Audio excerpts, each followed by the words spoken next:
City Ponni Meena நான் இன்றைக்கி என்ன செய்ய போகிறேன்னு பார்த்தீங்கன்னா சிக்கன் பிரியாணி தான். அதுக்கு என்னென்ன பொருள் தேவைப்படும்னு பார்த்துடலாம்.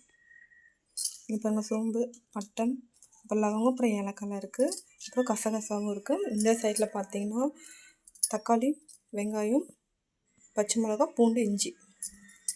அப்புறம் இந்த சைடு பார்த்திங்கன்னா கொத்தமல்லி, கருவேப்பிலை, அப்புறம் வந்து புதினா, அப்புறம் வந்து பிரியாணி சைடுக்கு அரிசி.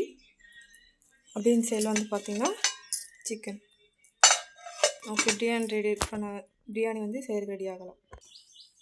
இப்போ வந்து குக்கர் வச்சாச்சு, எண்ணெய் ஊற்றிருக்கோம். எண்ணெய் கொஞ்சம் காயட்டும். எண்ணெய் காஞ்சிருச்சு, நம்ம கொஞ்சமாக கடுகு சேர்த்துக்கலாம்.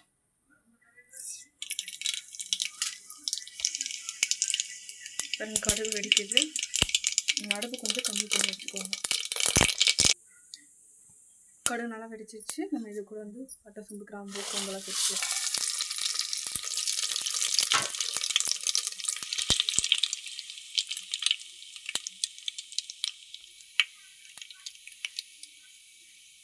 இதோட நம்ம வந்து கொஞ்சம் வெங்காயம் சேர்த்துக்கலாம்.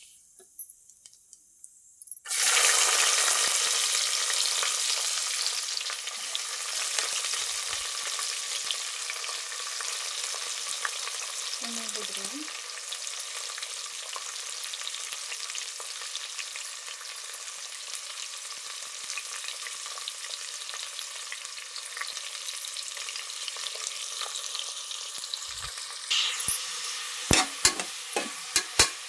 வெங்காயத்தை வந்து லைட்டாக கலந்துக்கலாம்.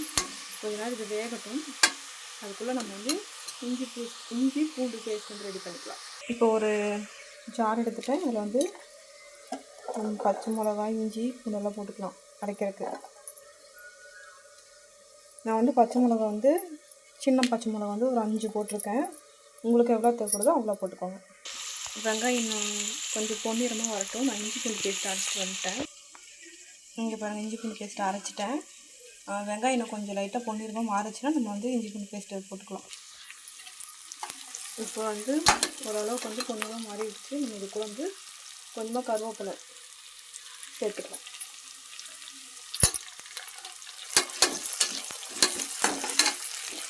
இந்த மாதிரி வந்து கொஞ்சமாக கலக்கிடுங்க.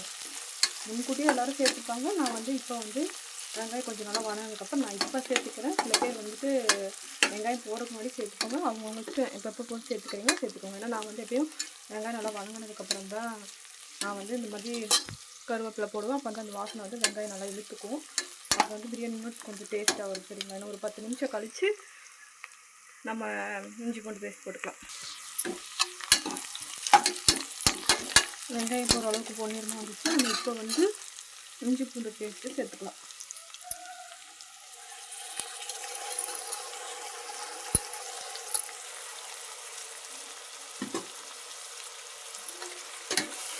கலந்து விட்டுட்டு இஞ்சி பூண்டோட பச்சை வாசனை போகிற வரைக்கும் வெங்காயத்தை நல்லா இப்படி வதக்கி விட்டுட்டே இருக்கணும். இப்போ வந்து இஞ்சி பூண்டு பச்சை வாசனை நல்லா போனதுக்கப்புறமா நம்ம வந்து தக்காளி இது கூட சேர்த்துக்கலாம்.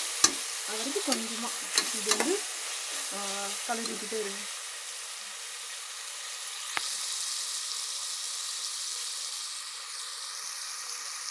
கொஞ்ச நேரம் வந்து பச்சை வாசனை போகிற வரைக்கும் கொஞ்ச நேரம் வந்து நம்ம வெயிட் பண்ணணும். இப்போ வந்து இஞ்சி பூண்டோட பச்சை வாசனை நல்லா போயிடுச்சு. நம்ம இது கூட வந்து தக்காளி சேர்த்துக்கலாம்.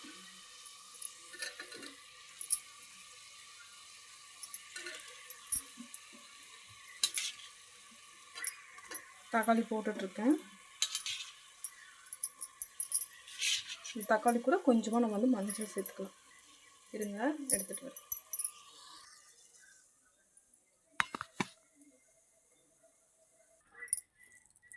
தக்காளி நல்லா வெந்துருச்சு. இது கூட வந்து நம்ம சிக்கன் சேர்த்துக்கலாம். பாருங்கள், எங்கள் வீட்டுக்காருக்கு வந்துட்டு லெக் பீஸ்.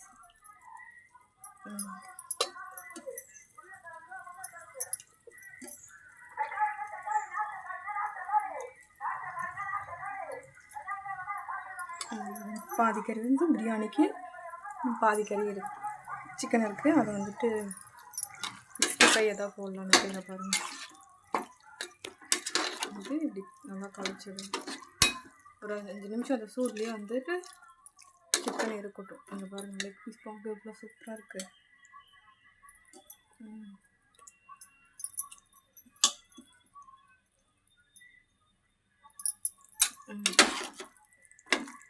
5 நிமிஷம் வந்து சிக்கன் அந்த சூப்லேயே வந்து லைட்டாக வேகட்டும்.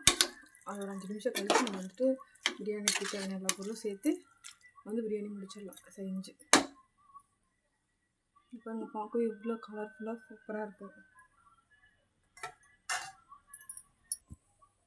இப்போ வந்து அரிசியை நல்லா கழுவி எடுத்துக்கலாம்.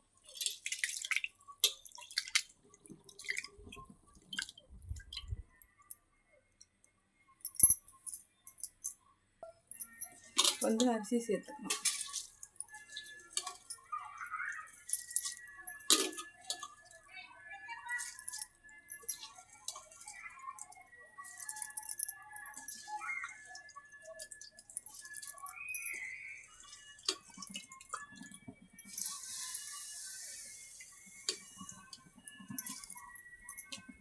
அரிசி சேர்த்துட்டேன். இப்போ வந்து லைட்டாக இப்படி கலச்சிடலாம். எல்லோரும் வந்து சில பேர் தண்ணி ஊற்றிட்டு அரிசி போடுவாங்க. நான் இப்போ வந்து அரிசி போட்டு அதுக்கப்புறம் தான் அதுக்கேற்ற அளவு வந்து தண்ணி ஊற்றுவேன். நான் வந்து 1 கிலோ அரிசி எடுத்திருக்கேன். இந்த சொம்பு பாருங்களேன், இதில் வந்து ஒரு சொம்பு தண்ணி ஊற்றினாவே கரெக்டாக இருக்கும். ஏன்னா இங்கே பாருங்கள், இந்த ஒரு சொம்பு தண்ணியிலே வந்துட்டு அரிசி எல்லாம் மூழ்கிருச்சு. அதுவே நம்ம வந்து தண்ணி ஊற்றிட்டு அரிசி போடும்போது தண்ணி அளவு அதிகமாகிடும். சப்போஸ் குழஞ்சி போகிறக்கும் வாய்ப்பு அதிகம். அதனால தான் எப்பயுமே வந்துட்டு அரிசி போட்டுட்டு அதுக்கப்புறம் தண்ணி ஊற்றும் போது தான் நமக்கு வந்து கரெக்டாக வரும். விசில் வந்துட்டு பிரியாணி நம்ம எடுத்து பார்க்கும்போது கூட நல்லா டேஸ்ட்டாக இருக்குங்க. இப்போ எல்லாமே கலந்தாச்சு. அந்த பிரியாணி தேவையான ஒவ்வொரு பொருளை வந்து நான் வெங்காயத்தில் வந்து நான் கல்லுப்பே போடல. இப்போ வந்து நான் ஒவ்வொன்றா சேர்த்துக்கிறேன். வந்து பிரியாணிக்கு ஏற்ற அளவு வந்து உப்பு போட்டுக்கலாம். நான் வந்து கல்லுப்பு தான் சேர்த்துருக்கேன். உங்களுக்கு சால்ட்டுக்குனா கூட நீங்கள் சேர்த்துக்கலாம். உப்பு போட்டுட்டேன். பிரியாணிக்கு ஏற்ற அளவு வந்து நான் பிரியாணி மசாலா சேர்த்துக்கலாம். ஒரு பேக்கெட் ஃபுல்லாக போடணும்னா ஒரு அரை பாதி கூட மட்டும் போட்டுட்டு இப்படி வந்து லைட்டாக கலச்சி விட்டுக்கோங்க. ஏன்னா நான் ஆல்ரெடி வந்துட்டு இஞ்சி பூண்டு பேஸ்ட்லேயே வந்து பச்சை மிளகா ஒரு 5 பச்சை மிளகா போட்டிருக்கேன். அதனால் உப்பு நான் வந்து கல்லுப்பு நல்லா சேர்த்திருக்கேன். உப்பு கரெக்டாக இருக்குது. நான் இது கூட வந்து நான் தயிர் சேர்த்திக்கிறேன்.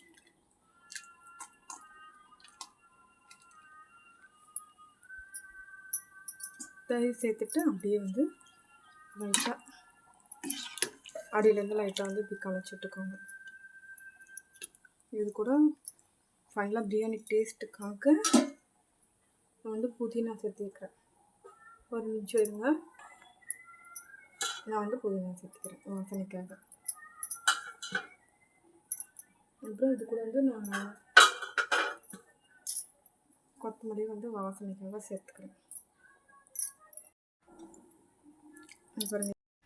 பாருங்கள் எல்லா பொருளுமே போட்டாச்சு பிரியாணி. இப்போ வந்துட்டு ஒரு ரெண்டு விசில் வந்து விட்டுட்டு தான் பிரியாணி ரெடி. இப்போ வந்துட்டு குக்கரை நம்ம மூடி வச்சுக்கலாம். குக்கரை மூடி வச்சாச்சு. இப்போ வந்து விசில் மாட்டிக்கலாம்.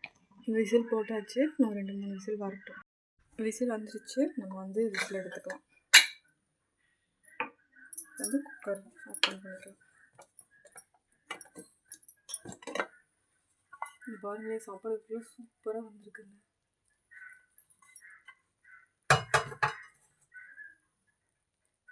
பார்த்தீங்களா, இவ்வளோ சூப்பராக வந்திருக்கு. இன்றைக்கி தான் ஃபஸ்ட் டைமாக வந்து பிரியாணி ட்ரை பண்ணியிருக்கேன். அவ்வளோ சூப்பராக வந்திருக்கு.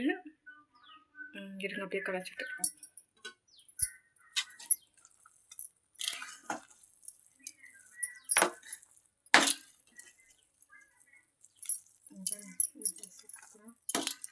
வந்திருக்குங்க. பார்க்கவே அவ்வளோ சூப்பராக இருக்குது பாருங்க. பிரியாணி பாருங்கள், ரொம்ப சூப்பராக வந்திருக்கு. நான் இன்றைக்கி தான் ஃபஸ்ட் டைமாக பிரியாணி ட்ரை பண்ணேன். ரொம்ப சூப்பராக வந்திருக்கு. நீங்களும் என்னோடய வீடியோ பார்த்து ட்ரை பண்ணுங்கள். உங்களுக்கு எப்படி வந்து பிரியாணி வந்திருக்குன்னு சொல்லி எனக்கு லைக் பண்ணுங்கள், கமெண்ட் பண்ணுங்கள், சப்ஸ்கிரைப் பண்ணுங்கள். நமக்கு பிரியாணி வந்து டேஸ்ட்டாக வரணும்னா நமக்கு பிடிச்சவங்க நினச்சி கண்டிப்பாக நல்லா சமைங்க. கண்டிப்பாக சூப்பராக வரும். எனக்கும் இதுதான் ஃபஸ்ட் டைம். ஆனால் இவ்வளோ சூப்பராக செய்யலாம்னு நான் எக்ஸ்பெக்டே பண்ணலைங்க. நான் செஞ்ச பாருங்கள், அதே மாதிரி தான் நான் எப்படி செஞ்சேனோ அதே மாதிரி என் வீடியோ பார்த்து நீங்களும் ட்ரை பண்ணுங்கள். என் சேனலுக்கு சப்போர்ட் பண்ணுங்கள்.